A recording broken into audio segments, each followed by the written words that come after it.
Hello, this is Sam Simon, also known as Dementia Man, for my video blog. This is my video blog for the week starting on June 10th. I'm reminded that last week I made a mistake and called June July. Yeah, it's not. And this still is National Alzheimer's and Brain Health Awareness Month. The theme of my calls or my blogs.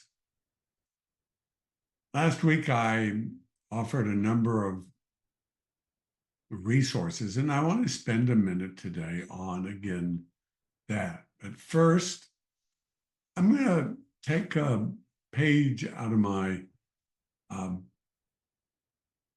my own journey and about the play. It is about trying to get when to go to a doctor and see if there's something wrong, and also to things you can do to determine your risk. Typically, Alzheimer's disease um, is considered something that happens to older people. It's usually 60 or older. And of course, you can have Alzheimer's or dementia even in a younger age. That's what's called early onset. There is some confusion out there. I often hear people say early onset when what they really mean is early stages of the disease.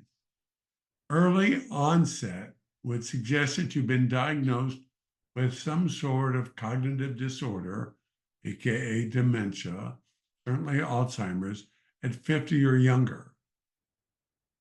But early stage means that you have the disease and that it is in its earlier phases of development. For example, I have been diagnosed with early stage Alzheimer's. Now, why is it early stage? Well, first of all, it has nothing to do with my age. And when I was diagnosed, it speaks to the state of the disease after having been tested for my cognitive capacities and how the disease itself, in the medical terms, has progressed inside my brain. The two things aren't always the same, by the way. I know of somebody who has the same sort of development as I do, amyloid positive, and he also has something uh, called tau, the tau tangles. Now, most people with Alzheimer's and amyloid positive and tau would be considered mid stage, typically, but not always, because this gentleman has been amyloid and tau positive, and he is not mildly cognitively impaired yet. So it sounds like a lot of stuff going on. But let me tell you a little bit about my own journey. It's in the play. The scenes are about my driving on the wrong side of the road and not knowing it until people honk their horns at me and sort of wake me up, and I turn and start driving the right way. And it happens several times. I get lost and can't find my way back. And these are when I'm very active, very normal in most other respects. At the time I'm running a company, and they seem like just small, inconsequential oopses. Indeed, when I do the play and talk about these situations, people in the audience say, "Oh, well, I do that too." What do you mean? Well, it's a warning sign. It suggests that something's going on. And that's what, if there's a theme here, there can be two themes, but the theme here right now is if you suspect that your memory and cognition isn't up to what it used to be, isn't up to par, get tested. The standard test to see if you're beyond normal is called a psychological tests. These are 5 hours long. And a neuropsychologist is the one who performs the tests. You probably need a prescription from your neurologist or your internist to go be tested. That's what happened to me. I had never heard of it before.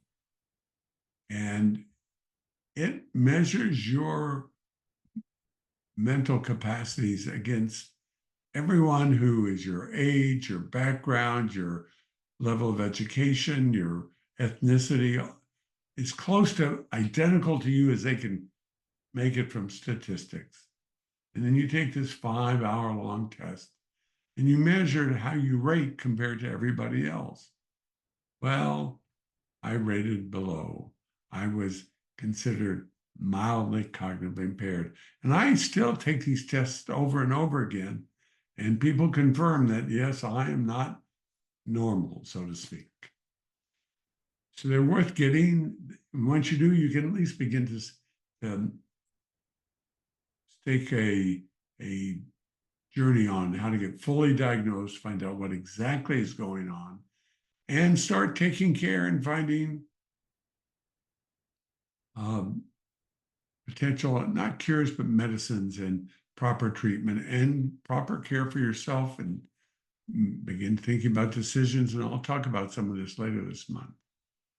But so how do you be aware to do this? How do you be alert? If you're listening to this, I suspect you already are. My other point is, well, where do I go for help? How do I know how to find out who to go to, highly recommended doctors, and what are the resources in my community? Now, if there's a theme, real theme to this, I've already given you to this blog, is don't Google it.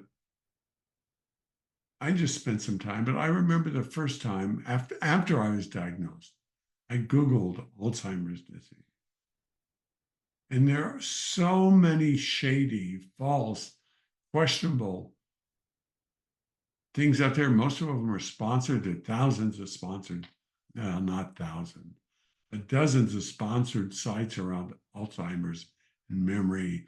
And there's another hard rule. Don't ever pay anything to anybody to get more information. And frankly, don't go to a doctor who's put up an ad, and I'll tell you about one, that says, I'll help you, ask me a question, first give me your credit card. There's a neurology guy out there, I'm not going to say anything specific, but has ask a neurologist this question, and before you can even get connected, you got to give them your credit card number. Don't do it. Find a neurologist. You will have coverage in most cases for neurological exam, certainly with a referral from your internist. So, a new resource, and I was so tickled. But let me actually just generally resources. So don't ever Google. If you want a resource, you need to go to official sites. And yes, Alzheimer's Association is one of those sites. They have good information. But I encourage you to go again to Alzheimer's, no apostrophe, Alzheimer.gov. And they got a ton of information. I was sort of searching around the site today, thinking about what to talk about. And I found a pamphlet that I've downloaded, and it's full of good and useful information. And you know what I found too? Found a phone number that you can call, an 800 number, and on your phone you can then put your zip code, and they'll give you official government resources near where you live. I think that is terrific. Now, you can probably get it from a doctor, and that's fine. I would trust my doctor, but this is called Elder Care Locator. And you can go to Alzheimer's.gov and search for Elder Care Locator. And this brochure has just tons of great information on it. And what caught my eye is explore local community services and supports near where you live. And I'm going to give you out loud this 800 number, and then there's going to be a link to this Elder Care Locator guide. But the phone number that I used already to test it out is 800-677-1116. And here I actually have the website for this, eldercare, one word, .acl.gov. Either one, but you call this 800 number, you give them your zip code, and then it'll give you a resource. In my case, it was Fairfax County Department on the Aging. Now, I love that it's reliable, and these are good starts.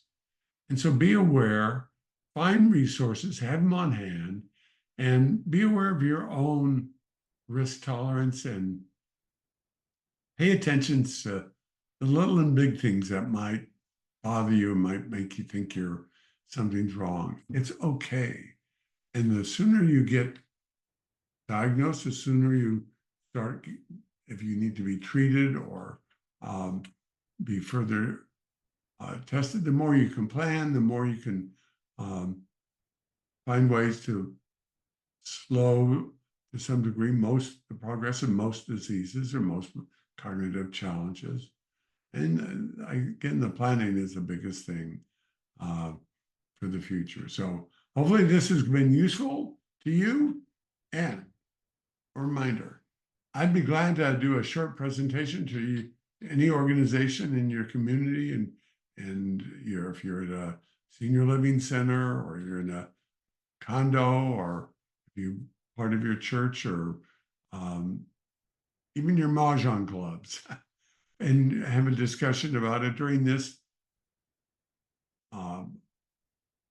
Alzheimer's and Brain Awareness Month, or anytime, and there'll be no charge. And so please be in touch. And if you have any questions, don't hesitate to send them to us. The link will be below, but it's sam@dementiaman.com. Thank you very much. Talk to you next week.